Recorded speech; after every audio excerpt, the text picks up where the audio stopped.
मान्य शहर संघटक सौ नेत्रा मोहन उगले यांचा आज वाढदिवस आहे आणि तो गोरगरीब जनतेसोबत आपण साजरा करायचं ठरवलं होतं। त्यानुसार आज आमचे उपविभाग प्रमुख दिगंबर ठाणगे यांनी त्या कार्यक्रमाचं आयोजन केलं आणि दिवाळीच्या शुभमुहूर्तावर जे महिला वर्ग या ठिकाणी वंचित होते त्या सर्व महिलांचा आज सत्कार करण्यात आलेला आहे। त्यांचे आशीर्वाद सदैव यांच्या पाठीशी राहतील, माझ्या पाठीशी राहतील, आमच्या अनंत पगार यांच्या पाठीशी राहतील अशी एवढीच अपेक्षा ठेवतो।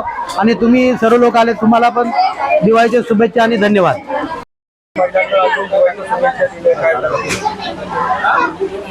सर्वप्रथम इथे सर्व ज्या महिला जमलेल्या होत्या त्या सगळ्यांना खूप खूप धन्यवाद देते। कारण काय होतं की महिला या वर्षानुवर्ष घरामध्ये काम करत असतात। दिवाळीच्या ज्या 2 दिवस असतात, एक लक्ष्मीपूजन आणि एक पाडवा, या 2 दिवसामध्येच त्यांचा मान सन्मान करण्याचा खरा दिवस असतो, आनंद व्यक्त करण्याचा दिवस असतो।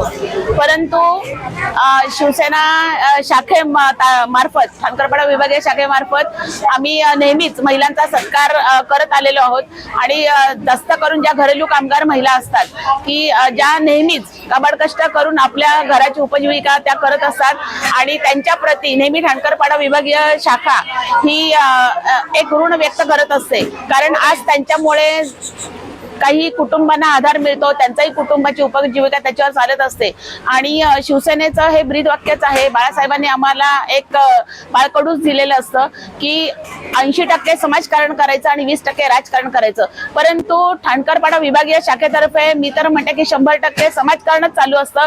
आम्ही राजकारणात सुद्धा ज्या ठिकाणी आपली कुठे गरज पडत असेल त्या ठिकाणी आम्ही राजकारण सुद्धा बाजूला ठेवतो आणि त्या ठिकाणी एक गोरगरीब जनतेच्या पाठीशी उभं राहतो। आजपर्यंत एवढी संकट आली, कोरोनासारखं संकट आलं, महामारी, त्याच्यानंतर काय पूर येतो, पाऊस पाण्यामध्ये काहींची घरांची पडझड वगैरे होते, त्यावेळेला सुद्धा जेव्हा ठाणकरपाडा शाखेमध्ये उगले साहेबांना जेव्हा एखाद्या मदतीचा हात कोणी मागत असतं त्यावेळेला संपूर्ण ठाणकरपाडा विभागात शाखेचे जे पदाधिकारी असतात ते त्यांच्या पाठीशी उभं राहून गोरगरीब जनतेला नेहमीच पाठबळ देत असतात। आणि आज सुद्धा हा जो सन्मान केलेला आहे, या महिलांमध्ये जो माझा वाढदिवस साजरा करण्याचा आमचा उपविभाग प्रमुख दिगंबर ठाणगे यांनी जे हा कार्यक्रम राबवला त्याबद्दल मी त्यांचे शतशः आभार व्यक्त करते। खूप खूप धन्यवाद। जय हिंद, जय महाराष्ट्र। तुमच्या आजूबाजूला घडणाऱ्या घटना पाहण्यासाठी इंडियन टीव्ही न्यूज यूट्यूब चॅनलला लाईक, शेअर, सबस्क्राईब करा आणि नवीन व्हिडिओज बघण्यासाठी बेल आयकॉनवर क्लिक करा। आपल्या परिसरातील बातम्या आमच्यापर्यंत पोहोचवण्यासाठी स्क्रीनवर दिलेल्या क्रमांकावर संपर्क साधू शकता।